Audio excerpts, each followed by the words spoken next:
Per tant, assumir sempre que hi ha un risc. I ja està. Vull dir, és que si no, no pots invertir. No invertiràs tu una gran part del teu capital. Perdona que t'interrompi, perquè en Balta, i això, perquè ho deia, perquè en Baltasar, el nostre realitzador, em diu és que tu te'n vas a un banc i li demanes el que ara en Lluís explica i no en tenen ni idea. Clar, perquè te venen una alarma i te venen un fons d'inversió.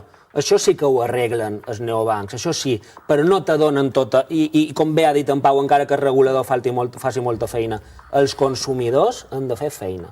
Igual que fem feina quan compram un mòbil, que mos miram no sé quant de foros, sabem el que és un megapíxel, les pulgades, no sé què, o quan compram un cotxe, que són decisions financeres, el cotxe encara un poc més rellevant, però molt menys rellevant que un pla de pensions, per exemple, que una hipoteca, el consumidor ha de fer una feina. No mos ho donen tot fet, igual que no mos ho donen tot fet quan compram un mòbil. És un tema d'incultura, en Pau ho diu en la seva web, és un tema d'incultura financera. Això no se pot invertir en tot el capital, de moment. Fins que això no quedi més establit, ara d'invertir un del pes que té un altre de ministeri. Jo tinc previst obrir una, amb un capital molt petit, perquè ho vull provar. Vull provar com va per una cosa molt concreta i ho faré. Ja vos diré quin banc. Això no faré publicitat de quin banc obriré jo, però vull provar.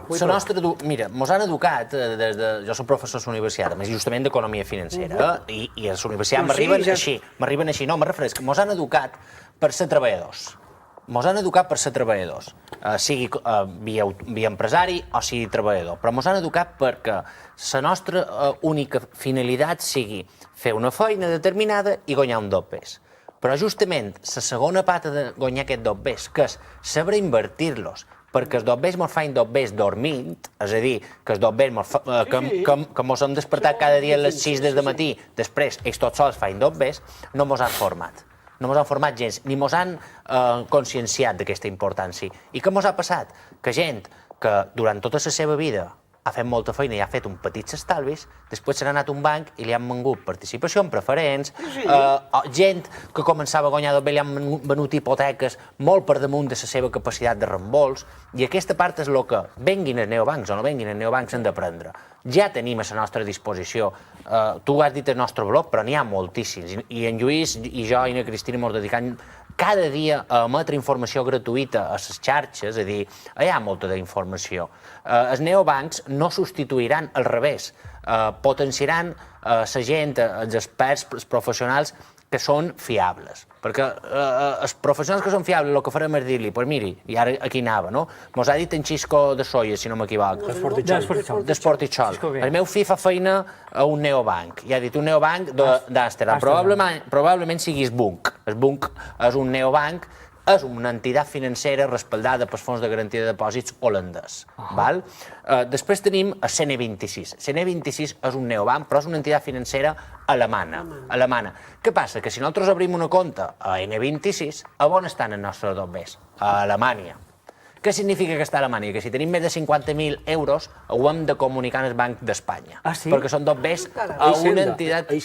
Perdona, tens raó, a Hisenda. O sigui, quan t'obres compte ho has de dir? Ho has de comunicar si tens més de 50.000 euros, perquè tu tens una compte a Alemanya. Tu per tenir un patrimoni de 50.000 euros fora d'Espanya has de fer el model 70... Bé, ara no me'n recordo el model, que és un model a part, que si no el presentes no és recaudatori, és informatiu, te poden multar pel 100% de lo que no has declarat.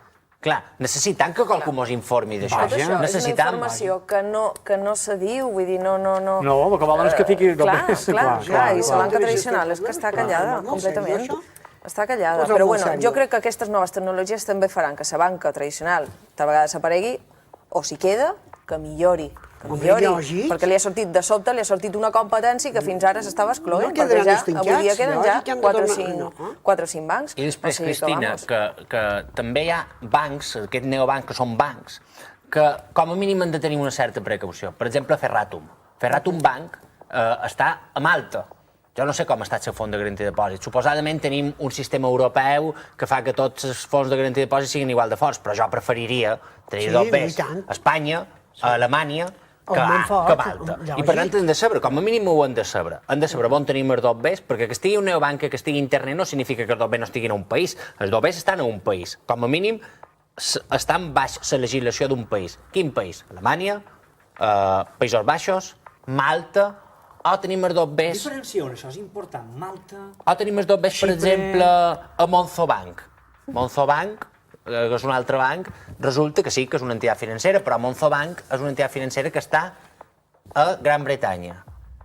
No tenim la mateixa protecció, que tenim en els bancs europeus normals. Són 85.000 lliures el que se garanteix en Monzo Bank. I, a més, no els podem obrir des d'aquí. Haurien de ser residents... Clar, tota aquesta complexitat... I ojo amb el Brexit també, que... Correcte. Ara mateix, sí. Tota aquesta complexitat fa que el que és senzill, que realment és molt senzill tenir dos bés a un neobanc... Te compliqui la vida, sí. Se compliqui, perquè no hem de tornar a caure en la mateixa regió. Amb això faig molta Què recomanes a una persona que ara diu vull provar jo en això? Que s'assessori. En Pau mateix... Si no sap on és tot bés, no sap quin és el fons de garantia de depòsit, no sap qui és el supervisor i no sap si és una entitat de pago o una entitat financera, el que li recomano és que no se mogui. No se mogui, perquè no sap. Quan sàpiga totes aquestes petites coses que he dit, ja comencem a xerrar.